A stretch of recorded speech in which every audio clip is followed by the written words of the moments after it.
Deyirsən başqa maddənin təsiri altında Mən artıq bir şey danışmıram.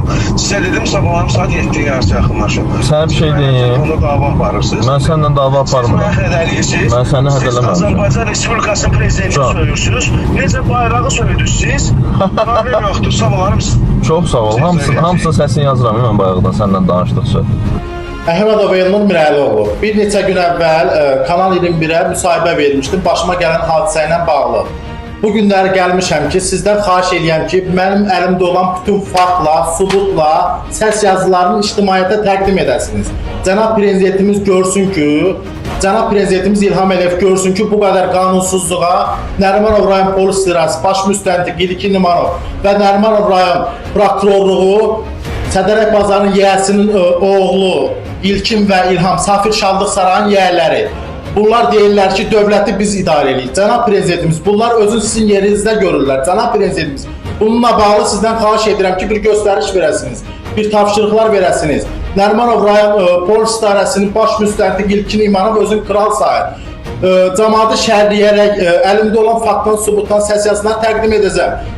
Zəng eləyib məlumat istəyən kimi deyirsən, bayrağına sörsən, Cənab Prezidentə sörsən. Bəli, bununla bağlı hər bir sübutum var, faktım var. Hamısı mətbuata təqdim edəcəm. Cənab Prezident, xahiş edirəm ki, bunlar məni ölüm həddinə çatdırıblar. Canımdan bezmişəm bunların əlindən. Evimə baskın ediblər, maşını bıçaqla deşiblər, silahla ateş ediblər. Bir neçə dəfə dalımca düşüb məni öldürmək istəyiblər. Bununla bağlı təəssüflər olsun ki, heç bir nəticə vermir. Hər yerə şikayət eləsə də heç bir nəticə yoxdur. Sədərək bazarının adı gəldikdə, Sədərək bazarı bütün qanun bunlarınkidir bilmirik. Qanun bunların əlindədir bilmirik. Sədərək bazarının adı var deyə heç kim bu işə baxmır. Xahiş edirəm Cənab Prezident. Bununla bağlı bir göstəriş verəsiniz. Ümidimiz sizədir. İmdad edin bizə kömək olun. Mən ölüm həddindəyəm. Canımdan bezmişəm Cənab Prezident. Bunlar bir sahibkar olaraq məni məhv ediblər. Evimi, maşınımı satdırıblar. Xahiş edirəm Cənab Prezidentimiz, bizə kömək olasınız. Ümidimiz təksizsiniz. Xahiş edirəm bizə yardım edin bununla bağlı. Canım boğazımdadır Cənab Prezident. Bu boyda faktı, sübutu hamısına göz yumurlar.